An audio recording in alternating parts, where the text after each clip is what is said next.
The freeway hums like a heartbeat gone wrong. Midnight air, thick with the sound of rubber clawing at asphalt, glass shattering, and the kind of silence that doesn't follow peace. It follows endings. A car rests sideways against the divider, headlights flickering weakly like a pulse fading out. Somewhere beyond the chaos, Los Angeles keeps glowing, indifferent, relentless. He wasn't supposed to die like that. Not after making it out. Lamont Bentley, the kid from Moshe, the smile that carried every joke, the face that made every scene feel real. Tonight that face is gone, replaced by a story that will echo through every hood, every studio, every dreamer who thought fame was the finish line. The camera of imagination pans over broken glass and spilled memories. The wind carries fragments of applause, laughter from a sitcom set, a line from a script, the echo of friends calling his name.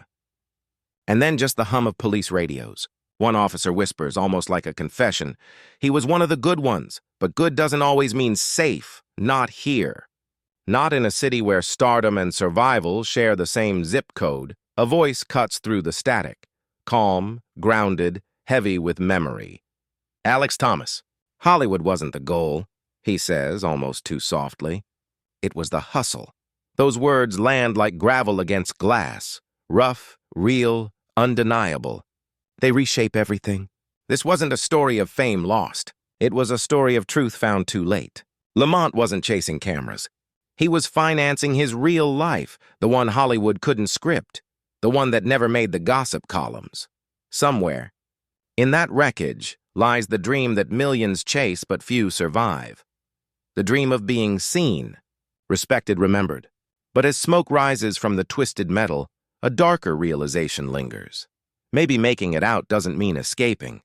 Maybe it just means driving faster toward a different kind of danger. The freeway fades. The sound of sirens dissolves. The narrator's voice lowers to a whisper, trembling with both love and warning. But before the crash, there were signs, and stories Hollywood never wanted told. Los Angeles, 1998. The city moves like a song that never ends. Low-riders humming through Crenshaw, palm trees swaying to the rhythm of Tupac's Ghost. Hip-hop isn't just music. It's currency. Every verse, every outfit, every handshake holds weight. On the airwaves, a new sound is rising, polished but raw, black culture beaming through every TV screen in America. And at the center of it, Lamont Bentley, the kid who made struggle look effortless. Moshe had changed everything. Black households tuned in every week to see themselves, finally reflected, not as stereotypes, but as stories worth telling. Lamont's character had swagger, vulnerability, and that grin that said, "I know something you don't." Behind the scenes, though, the script he lived off set was written in a language Hollywood couldn't read. He was everywhere, at premieres, at parties, on the block. The same fans who screamed his name on TV saw him cruising through the same neighborhoods that raised him. For them, he was proof that escape was possible. But to the people who really knew, he wasn't escaping. He was orbiting. Caught between two worlds that both demanded his loyalty. Alex Thomas remembers those years like a highlight reel and a warning combined. They shared jokes in dressing rooms, swapped stories about auditions, and traded the kind of laughter that hides exhaustion. Alex could see the tension in Lamont's eyes, that mix of pride and paranoia, joy and fatigue. He'd been around enough to know that the industry's bright lights cast long shadows. "Hollywood'll love you for being real," Alex once told him, "but it won't save you when being real gets too real." Lamont just laughed, said something about loyalty, and promised he had it handled. But fame, especially black fame, doesn't come with armor. Every photo op, every magazine spread was a payday and a risk. The streets still remembered who he was before the sitcom, before the spotlight. And the streets don't forget. The late 90s were ruthless for black men trying to live publicly and privately at once. One misstep, a wrong friend, a wrong night, a wrong neighborhood, and the same papers that celebrated you on Friday would mourn you by Monday. Alex saw it happen too many times. He could feel it building, that pressure that fame disguises as success. For Lamont, the grind wasn't just about stardom. It was about sustainability. The more Hollywood applauded, the deeper he invested in his real life, his people, his image, his roots. Fame gave him leverage, but not freedom. He carried both his blessings and his burdens in the same pockets. There were nights when Alex would spot him at parties, surrounded by flashbulbs and laughter, and wonder if Lamont ever truly felt seen. Not by fans, by himself. There's a loneliness in pretending the dream is enough, especially when the dream doesn't feel like home. As the decade closed, sitcoms shifted, audiences changed, and the industry that once called him essential began to move on. Lamont, though, didn't fade. He doubled down. He started talking about new ventures, new connections, new ways to make it pay. Alex smiled, nodded, and felt that familiar chill. He knew what those words meant. He'd heard them before, from people who didn't survive their own success. The flashbacks fade into headlights again, humming over the same freeways that will one day take everything away. The narrator's voice lowers, carrying the weight of inevitability, but fame doesn't erase the past, it only funds it. The villain of this story never wore a face. It didn't need to. It smiled through contracts, clapped through award shows, and whispered through polished boardrooms where coffee cups and ambition rattled in the same rhythm. Hollywood, the machine that feeds on authenticity, packages it for prime time, and sells it back to the very people it forgets to protect. When Lamont Bentley arrived, the industry didn't just see an actor, it saw a prototype, the perfect from-the-streets story. A real one. Charisma that didn't have to be taught, pain that didn't need to be faked. Producers called it grit, executives called it edge, agents called it marketable. No one called it what it truly was, survival. They loved that he spoke like the world they profited from but didn't live in. They loved that he didn't need a dialect coach to sound authentic. They loved his walk, his slang, his quiet fire. But the same things they loved were the things that kept him tethered to danger. His identity became a commodity, trimmed, scripted, and sold. A studio executive once described him as the kind of real that can't be trained. It was meant as praise. But what it really meant was, he's valuable because he's been through something we haven't. His story wasn't seen as human. It was product. And product has an expiration date. Agents polished his image like a trophy, setting him beside their other success stories. They spoke in numbers, ratings, deals, openings, but never in truths. When the tabloids called, they smiled. When rumors swirled, they stayed silent. Silence, after all, keeps contracts clean. Hollywood has a way of loving you most when you're most broken. Bentley's rawness, his honesty, his lack of pretense, those were the very traits that sold. The world wanted a window into struggle, not the responsibility of understanding it. America's obsession with pain made stars out of survivors and statistics out of the fallen. The magazines ran profiles that sounded like epitaphs in waiting. From the hood to Hollywood, every headline carried the same subtext: look how far he came. But that phrase always had a ghost behind it, and look how easily he could fall back. Behind the glitz, the same executives who praised his authenticity quietly kept him in a box. They didn't want Lamont the artist. They wanted Lamont the symbol. The unpolished gem that proved their diversity initiatives worked. The safe street kid who looked dangerous enough to thrill white audiences, but gentle enough to comfort them. Alex Thomas saw it clearly. He'd been around the same people, shaking hands that felt colder than contracts. He understood that when Hollywood says family, it means franchise. When it says truth, it means content. He'd seen too many talents molded into caricatures. Their pain turned into entertainment. One night at a networking event, Alex overheard two executives talking about Lamont like he was a trend report. "He's got that thing," one said, "that rawness. You can't fake that." The other chuckled, swirling his drink. "Yeah, but you can sell it." That was the system. Charming, smiling, and feeding off the stories of people who never got to own their own narratives. Lamont's realness became the very thing that separated him from control. He couldn't reinvent himself without losing the image they'd built around him. Hollywood didn't just typecast him, it time-locked him. The irony was cruel. The more he tried to evolve, the more the industry froze him in amber.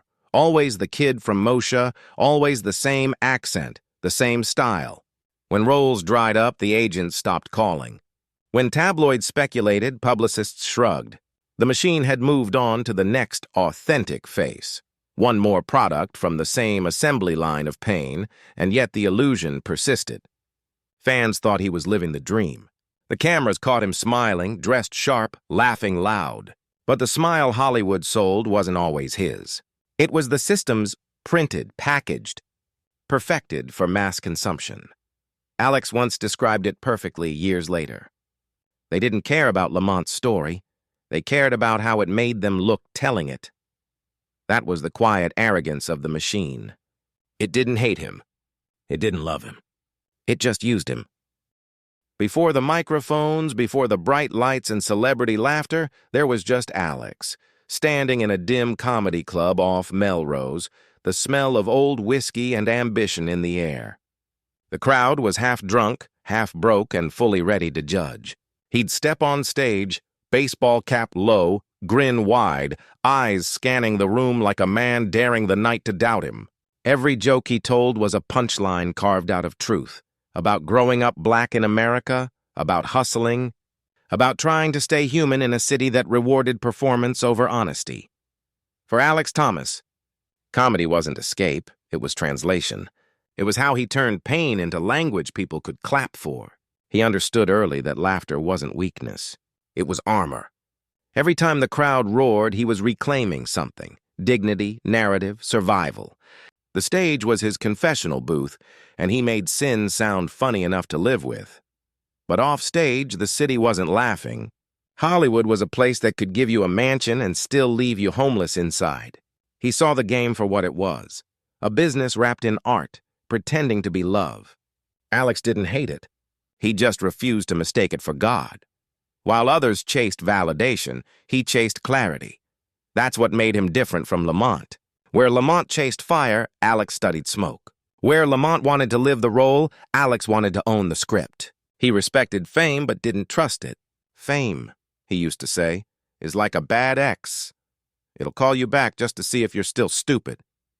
He watched Lamont climb faster, brighter, harder, like a man who'd found the elevator in a city built on staircases.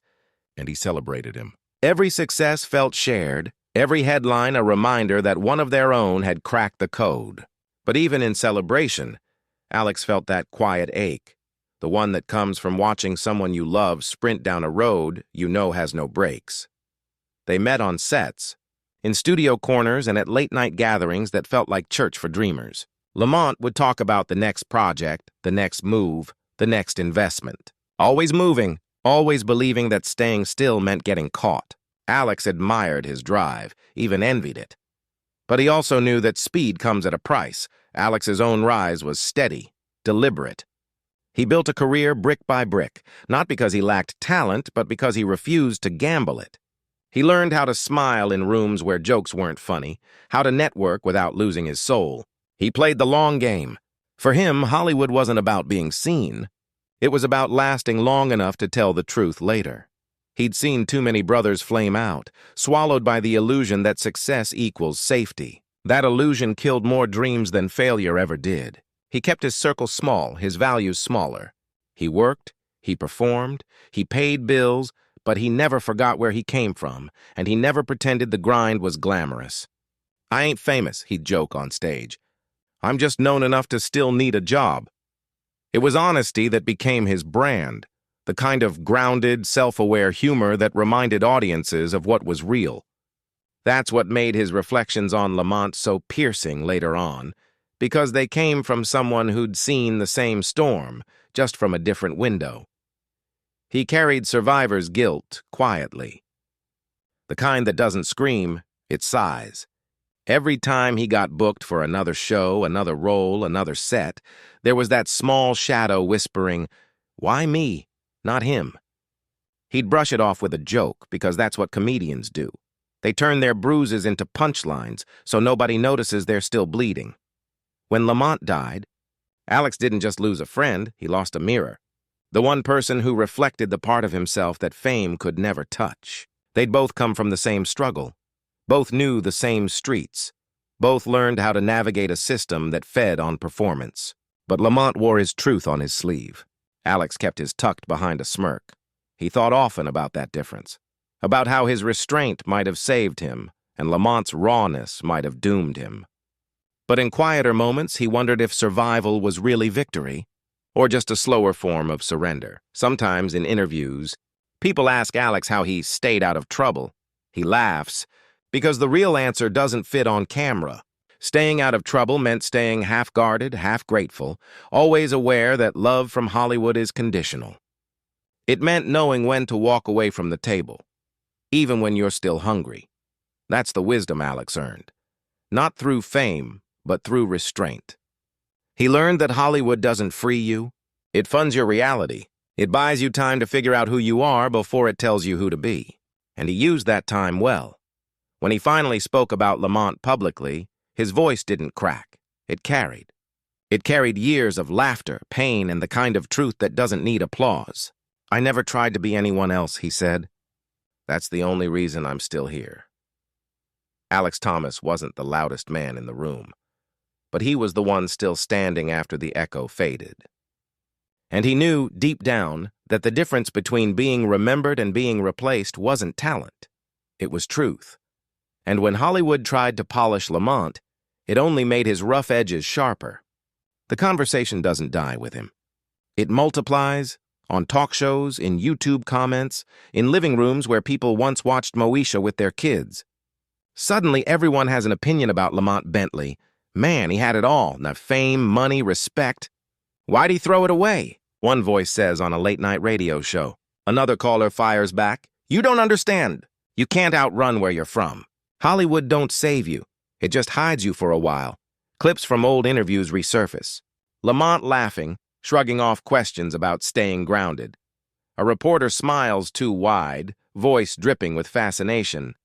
So how does a kid from South Central stay so real in Hollywood? Lamont's grin flickers. He answers softly, "You don't stay real. You just stay alive." The crowd laughs, but years later, that line doesn't sound funny anymore. Podcasts dissect his words like scripture. Some say he was trapped in nostalgia, too loyal to the world that raised him. Others say he was punished for not selling out fast enough. The narrative splits down the middle. One side calling him reckless, the other calling him righteous, and then comes Alex Thomas. Sitting across from a host, microphone glowing, his tone calm but heavy, the voice of someone who's already said goodbye too many times. Was he acting, the host asks, or just being himself? Alex leans forward. That's the problem. In Hollywood, being yourself is acting, until they stop paying you for it. The silence after that line is thick. You can almost feel the producers lean in, smell the clickbait forming. He continues, "Look, Lamont didn't reject Hollywood. He used it, same way it used him. The man was funding his real life, the one off camera. He was feeding people, helping folks, keeping it real in a way that didn't fit the script. But when you stop playing the role they wrote for you, they stop calling. Clips play. Agents describing his potential. Producers reminiscing about his rawness. Every compliment is a confession. They loved his pain because it made their art authentic. They sold his struggle as culture, but never offered him safety. A journalist tries to reframe the tragedy. It's complicated, she says. He was loved by the streets, but haunted by them, too. Alex's voice returns like a counterpunch. That's what people don't get. The streets aren't a ghost, they're home. The danger comes when you try to forget that. Debate becomes spectacle. Think pieces flood timelines. Did Bentley's past catch up to him? Was fame his salvation or his curse? No one agrees. Everyone profits. And beneath it all, footage of Lamont, smiling in old interviews, waving off rumors, repeating, "I'm good, man. I'm blessed." Now those words sound like armor. Shiny, fragile, cracking at the edges. The argument burns through weeks of headlines. Hollywood spins it into another cautionary tale, another tragic genius to sell. But to Alex, it isn't theory. It's memory. It's a face he knew, A laugh he heard, a friend who never got to see what surviving success really looks like, because for some men, success isn't survival. It's camouflage. And just when the noise hits its loudest point, when the whole world is arguing about who's to blame, the story ends itself, a stretch of freeway. A night like any other, and the sound of tires screaming into silence. The narrator's voice returns low and final. But one night, that debate ended, not with a word, but with a crash. The studio lights dim, and for once, Alex Thomas doesn't smile. The laughter that usually follows him into every room feels out of place here. He leans into the mic, fingers folded, eyes steady. The host tries to cue him with a soft question, something about legacy, but Alex doesn't wait for the setup. "Let me tell you something," he begins, voice low, gravelly with memory. "Hollywood was just a job to fund the lifestyle Lamont already lived." The room freezes. Even the cameras seem to hold their breath. The host blinks, unsure if Alex is joking, waiting for a punchline. But there isn't one coming. "He didn't dream of Beverly Hills," Alex continues. "He wasn't out here chasing yachts and premieres. My man had already made it where it mattered. He came from struggle, from loyalty, from real people. Hollywood didn't give him that. The streets did. All Hollywood did was cut him a check." He pauses. Somewhere, an audience member lets out a quiet "damn." Alex looks down for a moment, like he's replaying a scene only he can see. You know what people don't get? Lamont never stopped being Lamont, even when he was on set, even when they called him a star. That's what made him special. But that's also what killed him. The host leans forward. "What do you mean by that?" Alex exhales. "I mean, Hollywood's built on pretending. You act rich before you are. You act clean when you're dirty. You act happy when you're dying inside. But Lamont, he didn't act, not once. He was the same cat on Crenshaw as he was in the studio, and the system couldn't handle that kind of honesty." Cut to flashback. Lamont walking into a set trailer, still laughing about something that happened back home. The producers whisper. They call it unprofessional. They call it rough around the edges. But what they really mean is uncontrolled. Hollywood loved his realness, Alex says, eyes narrowing, but they didn't love the reality that came with it. His words hit like slow thunder. "I watched my brother trying to navigate two worlds," he continues. One wanted him polished. The other wanted him proven. Hollywood gave him money, but the streets gave him meaning. And you can't serve both forever. One of them always wins. A quiet ache fills the studio. You can feel the weight of everything unsaid. The fights, the phone calls, the fake smiles that came before the silence. "He used to tell me," Alex says, voice soft now, "that the cameras made him feel more trapped than the block ever did. At least in the hood, you knew what you were dealing with. In Hollywood, they smile while they sharpen the knife. The audience gasps. Not from shock, from recognition." Alex leans closer, tone turning confessional. "You see, we come from places where truth keeps you alive. You can't fake who you are or where you're from. But in this industry, truth is a performance. They don't want your story. They want your stereotype. And Lamont? He gave them the real thing." "Too real," he stops again. The silence stretches. Then, like he's breaking something open inside himself, he adds, "I'm not saying he was perfect. I'm saying he was pure. And in Hollywood, purity gets punished." The camera cuts to the host, glassy-eyed, nodding slowly. "It's like this," Alex says. "They'll sell your struggle back to you, in reruns, in interviews, in documentaries. They'll profit off your pain long after you're gone. But when you're here, trying to live through it, they call you difficult. They call you unstable. They call you street. That's how they erase you, by naming you." The words land heavy, each one a nail in a coffin of illusion. He looks up again, the humor gone, replaced by something holy. We all thought making it meant escaping. But it doesn't. It just means you can afford to hide your wounds better. Flashback. The laughter on set. The flashbulbs, the autographs, the lonely nights afterward. Lamont wasn't chasing fame, Alex says. He was surviving it, a beat. Then the quote that will echo across every timeline. Hollywood was just a job. The streets were his purpose, and the two could never coexist forever. Gasps ripple through the audience. The host leans back, visibly shaken. No follow-up question, no spin, just truth. The next morning, that clip floods the internet. TikTok edits with piano music. Twitter threads calling it the realest thing a celebrity ever said. Some cry. Some argue. Others roll their eyes, saying, he's just romanticizing struggle. But those who knew, really knew, nod quietly. Because behind every viral quote is a lived wound. Comments fill with heartbreak and clarity. He spoke for every black actor who had to smile through disrespect. He just told the truth Hollywood's been hiding. Finally, someone said it out loud. The algorithms push it further. News anchors play it before commercial breaks. Blogs turn it into headlines. Fans post old photos of Lamont, captioned, "He never changed." That's why we loved him. And yet, beneath the noise, something deeper stirs. Not just mourning, but awakening. Alex didn't just defend a friend, he dismantled a fantasy. For once, a Hollywood story wasn't being rewritten by publicists or producers. It was being retold by someone who lived it, someone who refused to let the truth die with the man who spoke it first. Alex doesn't celebrate the viral fame. He doesn't post or explain. In his silence, the message speaks louder. The truth doesn't need marketing.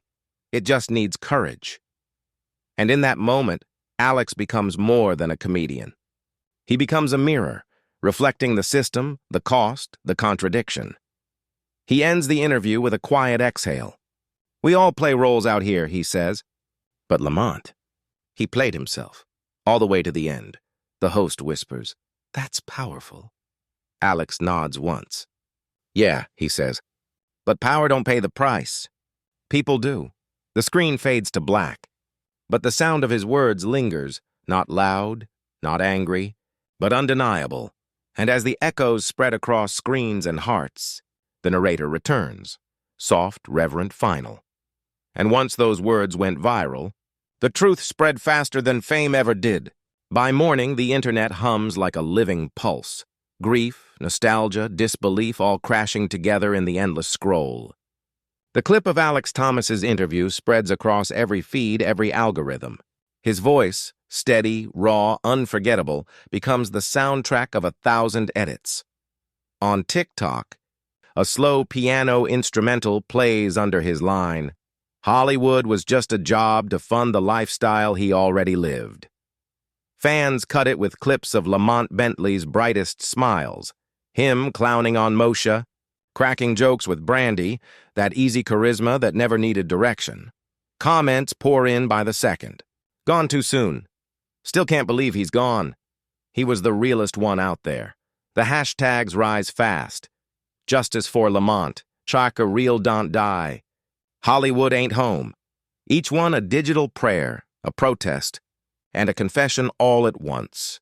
People rediscover his brilliance. Old interviews resurface. Bentley talking about wanting to tell real stories, wanting to own his own studio someday. You can see it in his eyes. He believed he'd get there. Clips from the Parkers trend again. Younger fans who never watched the show post reaction videos. "How did I not know this dude was this good?" Comment sections turn into living memorials. In a world that forgets fast, this feels like resurrection. But underneath the tributes lies a deeper ache. Comment after comment asks the same quiet question: how many Lamont Bentleys has Hollywood buried in silence? Threads appear, actors, writers, assistants, all sharing their own stories of being overlooked, mislabeled, rewritten. "He wasn't the first," one tweet reads, "and unless we change something, he won't be the last." Celebrities begin to weigh in. Some post carefully worded condolences. Others, and the ones who knew, speak from the gut. One director writes, "Alex Thomas told the truth we've all been scared to admit." Another actor posts a black screen. "The streets raised us. Hollywood just rented us."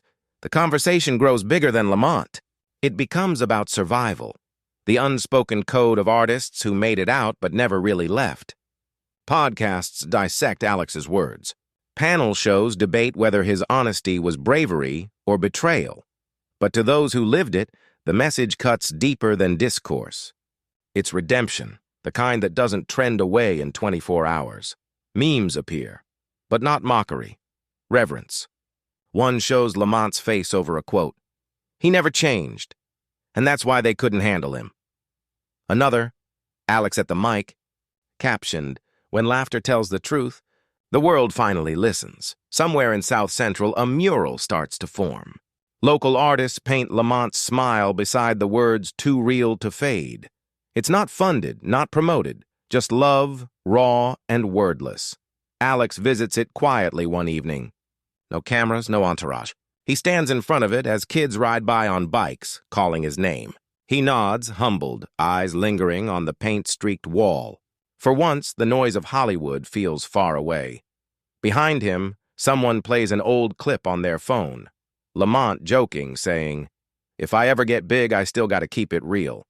Otherwise, what's the point?" The crowd laughs in the video, but standing here now, it sounds like prophecy. Back online, think pieces multiply. The Bentley paradox, success without belonging. Alex Thomas and the death of the performance persona. Critics call it a cultural reckoning. Fans call it overdue. Even late-night hosts, usually allergic to sincerity, open their monologues with his quote.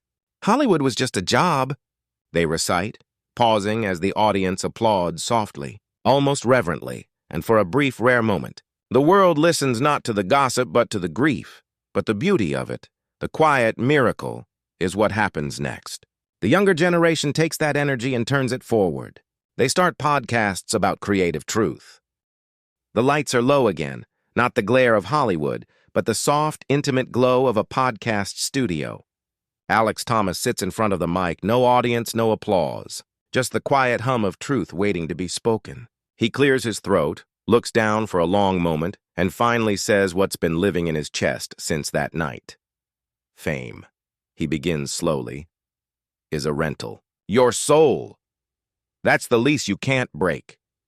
His voice trembles on the last word, the kind of tremor that comes from exhaustion, not performance. The room feels sacred, like a confessional. He's not performing now. He's remembering. He lets out a soft chuckle, the kind that carries both wisdom and warning. People think success fixes things, that once you make it, all the pain, all the noise, all the memories just vanish. But it doesn't. It just turns the volume down long enough for you to hear your own silence. The mic picks up every breath. Lamont, he continues, never stopped being who he was. He didn't want to pretend. And that's what this town punishes you for, being real in a place built on pretending. They say be yourself, but only if your truth fits the brand. He pauses, shakes his head, his eyes glistening. He didn't lose his way. He lost his peace trying to walk two roads at once, the man he was and the man they wanted him to be. Outside the booth, a producer watches through the glass, frozen. No one dares interrupt. Alex looks up, his voice steady now. If I learned anything from him, it's this. Don't let the lights blind you to your own reflection. Because when they turn off, all you've got left is who you really are. No cameras, no crowd, just you. He leans closer to the mic. We chase success like it's salvation. But success without peace? That's just another trap. The car, the house, the name, all of it fades. What lasts is the love you gave, the people you lifted, the truth you stood on when it wasn't profitable. For a moment, he goes quiet. The silence feels heavier than any applause ever could. Then he whispers almost to himself, "You can't serve both fame and freedom. One will always cost the other." His words echo. Not loud, but eternal. He sits back, exhales deeply, and smiles a tired smile. Lamont wasn't chasing validation. He was chasing balance. And maybe that's what all of us are really looking for. Not the spotlight, but peace under it. The producer finally hits stop, but Alex keeps speaking, unaware the recording has ended. I just hope people remember him right, he says softly. Not as another tragedy, but as a man who lived honestly, even when honesty had a price. That sentence lingers like a benediction. Outside, Los Angeles glows, endless lights in the distance, millions of dreams still burning. But in that quiet studio, Alex's words feel like a new gospel for a generation raised on illusion. He has no idea that this final recording will go viral again. that millions will share the clip. Typing, "Fame is a rental," like a mantra under posts, tattoos, murals. But even if it didn't, it would still matter, because the truth finally found its echo, and that's what Bentley's story becomes. Not a cautionary tale, but a mirror. A reminder that success means nothing if it steals yourself. That making it big isn't the same as making it right. As the final seconds of tape roll out, the camera catches Alex staring into the void. Part grief, part peace. He closes his eyes, whispers something inaudible, then removes his headphones. The narrator's voice returns, soft and solemn. He spoke not to be heard, but to be understood. Not to mourn the past, but to free the future. The sound fades, the hum of the studio, the heartbeat of a city that still confuses fame for freedom. And as the camera fades, we're left with one haunting question. If Hollywood's the dream, why does it cost so many lives to stay asleep? The screen fades from darkness to a montage, Lamont Bentley's laughter lighting up the frame. Clips of him on Moesha, arms around castmates, joking between takes. Shots of him holding his daughter, dancing at a family cookout, hugging fans who saw themselves in him. No filters, no edits, just the kind of joy that can't be manufactured. The narrator's voice returns, calm but weighted with reverence. He lived fast, loved hard, and told the truth, even when it hurt. Lamont Bentley didn't need a script to be real. He carried truth in his walk, in his smile, in the way he never pretended to be more than who he was. Music swells, soft piano over echoes of laughter. Hollywood gave him a stage, the narrator continues, but life gave him a story, one that outlived the credits. And maybe that's the lesson we keep missing. The goal isn't to be seen, it's to stay whole. Footage slows, his eyes on camera, unguarded, alive. So tonight, the voice says, honor what he stood for, not the image but the integrity. Not the fame, but the fight to stay real in a world built on imitation. Beat of silence. Then ask yourself, what are we funding with our own dreams? Are we building peace or just polishing pain? The screen fades to white text. In memory of Lamont Bentley, forever real. The narrator closes with quiet conviction. Share his story. Remember his truth, and never trade your soul for applause. The music fades out, leaving only the echo of his laughter. Not as a goodbye, but as a reminder that some voices never really fade. They just keep telling the truth, louder with time.